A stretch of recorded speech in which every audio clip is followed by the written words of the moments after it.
মূলত যে কারণে বসা। প্রথমে আপনারা কেমন আছেন সবাই? আপনি ভালো আছি, আমি আলহামদুলিল্লাহ ভালো আছি। আমাদের সন্তান, আপনাদের সন্তান, মানে সকলের সন্তান, প্রত্যেকের সন্তান প্রত্যেকের কাছে খুবই গুরুত্বপূর্ণ। এখন সেই সন্তান যদি কালো হয়, বেটে হয়, দেখতে যদি ভালো না হয়, তাও কিন্তু প্রতিটা বাবা মায়ের কাছে তার সন্তানটাই পৃথিবীর শ্রেষ্ঠ সন্তান। এটা হলো বাস্তবতা। তো আমাদের বড় চ্যালেঞ্জ হলো আমাদের এই শিশুদের নিয়মিত বিদ্যালয়ে পাঠানো এবং তাদের সঠিক সময় বিদ্যালয়ে পাঠিয়ে ব্যবস্থা করে দেওয়া। যেমন সকালবেলা সে ঘুম থেকে উঠে তার খাওয়া নাস্তা ঠিক মতো দিয়ে তাকে বিদ্যালয়ে পাঠিয়ে দেওয়া সময় মতো, যেন তো সময় মতো বিদ্যালয়ে উপস্থিত হতে পারে। আর যে বাচ্চাটি যে মানে কোনো কারণে যদি অসুস্থ হয়, তাহলে অবশ্যই শিক্ষককে অবগত করে দিতে হবে যে আসলে ক্লাস 10-এর টিচার হতে পারে বা প্রধান শিক্ষককে হতে পারে যে আমার বাচ্চাটা আজকে গেল না, এই কারণে গেল না, এই জন্য গেল না। কারণ প্রতিটা বাচ্চা উপবৃত্তির একটা আছে, এইটার কারণে অবগত করা দরকার। আরেকটা বিষয় আছে যে বাচ্চাটা যে অ্যাবসেন্ট হলো, কী কারণে হলো, এটার জন্য আমাদেরও একটা রেজিস্টার আছে, সেটা আমরা ওখানে উল্লেখ করে রাখি যে এই কারণে এই বাচ্চাটা আজকে অনুপস্থিত।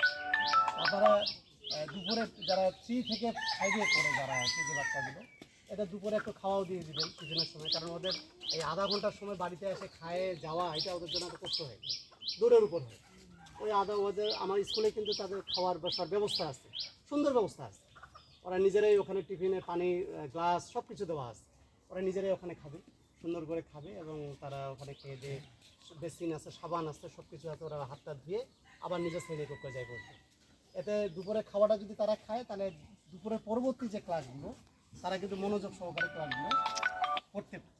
আর মানে তার মনোযোগটা থাকে, আর যদি অভুক্ত থাকে তাহলে পরের যে আমরা পাঠ দিই শ্রেণীকক্ষে আসলে তারা মনোযোগী থাকে না। তো আমরা এখন থেকে আরও একটু সজাগ হব, আমরা আরও একটু কেয়ারফুল হব আমাদের নিজের সন্তানের জন্য। কারণ আমাদের সন্তানের ভবিষ্যৎ আমার শুধু নট অনলি নিজের জন্য, ও গোটা পরিবারের সম্পদ। আপনার সন্তান যদি আজকে মানুষ হয়, ভালো হয়, কিছু হয়, সে আপনার পরিবারের যেমন একটা সম্পদ, এলাকার একটা সম্পদ। ওর দ্বারা এলাকার অনেক মানুষ উপকৃত হবে, ও ভালো একটা পরামর্শ দিতে পারবে, এটাও একটা সম্পদ। সে শিক্ষিত হলে তার দ্বারা খারাপ কিছু হবে না, সে সমাজের সম্পদ। সে বড় চাকরি না পায়, কিন্তু একজন শিক্ষিত মানুষ তার মানবিক গুণাবলীগুলো বিভিন্ন মানে অন্যরকম হয়, তার দ্বারা কেউ ক্ষতিগ্রস্ত হবে।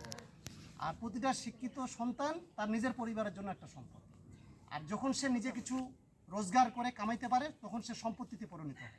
তা আমরা আমাদের প্রতিটা সন্তানকেই সম্পত্তিতে পরিণত করব।